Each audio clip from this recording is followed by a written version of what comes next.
ఓం శ్రీకృష్ణ పరబ్రహ్మణే నమః. శ్రీమద్భగవద్గీత అథ త్రయోదశోధ్యాయః. క్షేత్రజ్ఞ విభాగయోగః. అర్జునుడు చెప్పెను, ఓ కృష్ణ, ప్రకృతిని, పురుషుని, క్షేత్రమును, క్షేత్రజ్ఞుని, జ్ఞానమును, గేయమును వీటన్నిటిని గూర్చి నేను తెలుసుకొనగోరుచున్నాను. శ్రీ భగవానుడు చెప్పెను, కుంతీపుత్రుడవగు ఓ అర్జున, ఈ శరీరమే క్షేత్రమనబడుచున్నది.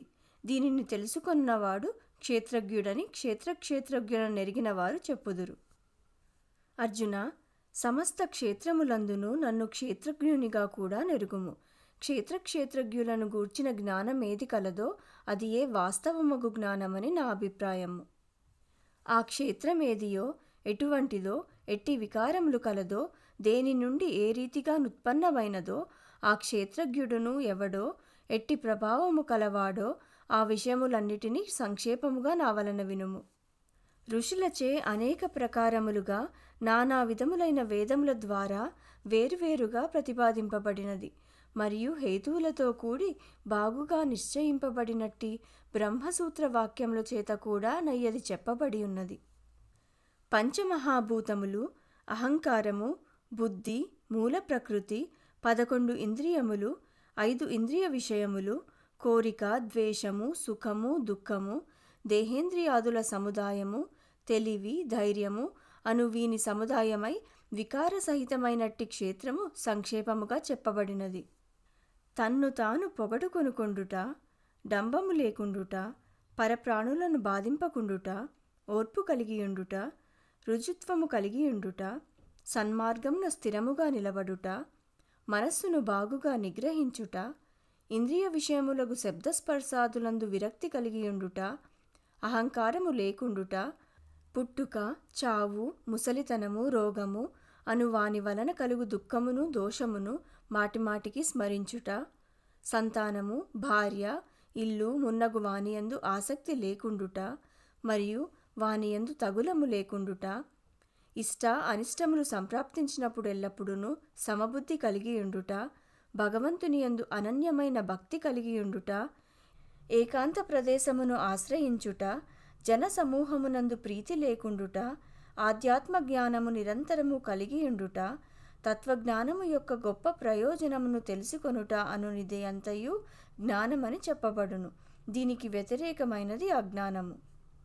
ఏది తెలియదగిన బ్రహ్మస్వరూపమో, దేనిని తెలుసుకొని మనుజుడు అమృత స్వరూపమగు మోక్షమును పొందుచున్నాడో అద్దానిని బాగుగా చెప్పబోచున్నాను. అది లేనట్టి పరబ్రహ్మమనబడు అయ్యది సత్తని గాని అసత్తని గాని చెప్పబడదు. అది అంతటను చేతులు కాళ్ళు కలదియు, అంతటను కన్నులు తలలు ముఖములు కలదియు, అంతటను చెవులు కలదియునై ప్రపంచమునందు సమస్తమును ఆవరించియున్నది. ఆ బ్రహ్మము సమస్తము ఇంద్రియముల యొక్క గుణములను ప్రకాశింపచేయునదియు, సమస్తేంద్రియములు లేనిదియు, దేనిని భరించనిదియు, సమస్తమును భరించునదియు, గుణరహితమైనదియు, గుణములను అనుభవించునదియు, ప్రాణుల యొక్క వెలుపలను లోపలను ఉండునదియు, కదలనిదియు కదులునదియు, అతి సూక్ష్మమయ్యుండుట వలన అజ్ఞానులకు తెలియబడనిదియు, దూరముగా నుండునదియు దగ్గరగా కూడా నుండునదియు, విభజింపబడనిది అయినను ప్రాణులయందు విభజింపబడిన దాని వలెనున్నదియు, ప్రాణులను సృష్టించునదియు పోషించునదియు లయింపజేయునదియు అని తెలుసుకొనదగినది. మరియు నది ప్రకాశించడి సూర్యచంద్రాగ్యాది పదార్థములకు కూడా ప్రకాశమునిచ్చునదియు, తమస్సు కంటే వేరైనదియు, జ్ఞానస్వరూపమైనదియు, తెలియదగినదియు, జ్ఞానగుణములచే పొందదగినదియు, సమస్త ప్రాణుల యొక్క హృదయమునందు విశేషించి ఉన్నదనియు చెప్పబడుచున్నది. ఈ ప్రకారము క్షేత్రము అట్లే జ్ఞానము గేయము కూడా సంక్షేపముగా చెప్పబడినవి. నా భక్తుడు వీని నెరింగి నా స్వరూపమును పొందుటకు అర్హుడగుచున్నాడు. ప్రకృతిని పురుషుని ఉభయులను ఆదిలేని వారినిగా నెరుగుము. వికారములను గుణములను ప్రకృతి వలన కలిగినవిగా నెరుగుము. కార్యకారణములను కలుగచేయుటయందు ప్రకృతి హేతువనియు, సుఖదుఖములను అనుభవించుటయందు పురుషుడు హేతువనియు చెప్పబడుచున్నది. ప్రకృతి యందున్నవాడై పురుషుడు ప్రకృతి వలన పుట్టిన గుణములను అనుభవించుచున్నాడు.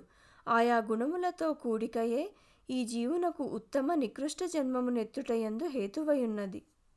పురుషుడు ఈ శరీరమందున్నప్పటికిని శరీరము కంటే వేరైన వాడును, సాక్షీభూతుడును, అనుమతించువాడును, ధరించువాడును, అనుభవించువాడును, పరమేశ్వరుడును, పరమాత్మయు అని చెప్పబడుచున్నాడు. ఎవడి ప్రకారముగా పురుషుని గుణములతో కూడిన ప్రకృతిని తెలుసుకొనుచున్నాడో అతడు ఏ విధముగానున్నప్పటికీ మరల జన్మింపడు. ఆత్మను కొందరు శుద్ధమగు మనస్సుచే ధ్యానయోగము ద్వారా తమయందు గాంచుచున్నారు. అట్లే మరికొందరు సాంఖ్యయోగము చేతను, ఇంకొందరు కర్మయోగము చేతను చూచుచున్నారు. మరికొందరైతే ఈ ప్రకారముగా తెలుసుకొనజాలని వారై ఇతరుల వలన విని ఉపాసించుచున్నారు. శ్రవణ తత్పరులగు వారును మృత్యువును తప్పక దాటుదురు. భరతవంశ శ్రేష్ఠుడవగు ఓ అర్జున, ఈ ప్రపంచమున స్థావర జంగమాత్మకమగు పదార్థము ఏది పుట్టుచున్నదో అది అంతయు క్షేత్రజ్ఞుల కూడిక వలనే కలుగుచున్నదని ఎరుగుము. సమస్త ప్రాణులందును సమముగానున్నట్టి పరమాత్మను ఆయా ప్రాణుల దేహాదులు నశించినను నశింపని వానినిగా ఎవడు చూచుచున్నాడో అతడే నిజముగా చూచువాడగును. ఏలయనగా సమస్త ప్రాణులయందును లెస్సగా వెలయుచున్నట్టి పరమాత్మను సమముగా వ్యాపించియున్నట్లు చూచు మనుజుడు తన ఆత్మను తాను హింసించుకొనడు, కావున సర్వోత్తమ గతిని పొందుచున్నాడు. ఎవడు కర్మలను ప్రకృతి చేతనే సర్వవిధములా చేయబడుచున్నట్లుగను అట్లే ఆత్మను కర్త కాని వానిగను చూచుచున్నాడో అతడే నిజముగా చూచుచున్నవాడగును. ఎప్పుడు వేరువేరుగనున్న ఈ భూత ప్రపంచమునంతను ఒక్కదాని యందు ఉన్నదానిగను మరియు దాని నుండియే విస్తరించుచున్నదానిగను వీక్షించునో అప్పుడు మనుజుడు బ్రహ్మమును పొందుచున్నాడు. ఓ అర్జున, ఆదిలేనివాడగుట చేతను గుణరహితుడగుట వలనను ఈ పరమాత్మ శరీరమునందున్నప్పటికిని ఏమీయూ చేయకయు దేనిచేతను అంటబడకయు నున్నాడు. సర్వత్రా వ్యాపించియున్న ఆకాశము సూక్ష్మమగుట వలన ఏ ప్రకారముగా ధూళి మున్నగు వానిచే నంటపడదో ఆ ప్రకారమే శరీరమంతటను వెలయుచున్న పరమాత్మ శరీరగుణ దోషములచే అంటపడకయున్నాడు. ఓ అర్జున, సూర్యుడొక్కడే ఈ సమస్త లోకమును ఎట్లు ప్రకాశింపజేయుచున్నాడో అట్లే క్షేత్రజ్ఞుడగు పరమాత్మ ఈ సమస్త క్షేత్రమును ప్రకాశింపజేయుచున్నాడు. ఎవరు జ్ఞానదృష్టి చేత ఈ ప్రకారముగా క్షేత్రజ్ఞుల యొక్క భేదమును భూతములకు సంబంధించిండు ప్రకృతి నుండి విముక్తిని కలుగచేయు ఉపాయమును తెలుసుకొందురో వారు పరమాత్మ పదమును పొందుదురు. ఇది శ్రీమద్భగవద్గీతానుపనిషత్సు బ్రహ్మ విద్యాయాం యోగశాస్త్రే శ్రీకృష్ణార్జున సంవాదే క్షేత్రజ్ఞ విభాగయోగో నామ త్రయోదశోऽధ్యాయః.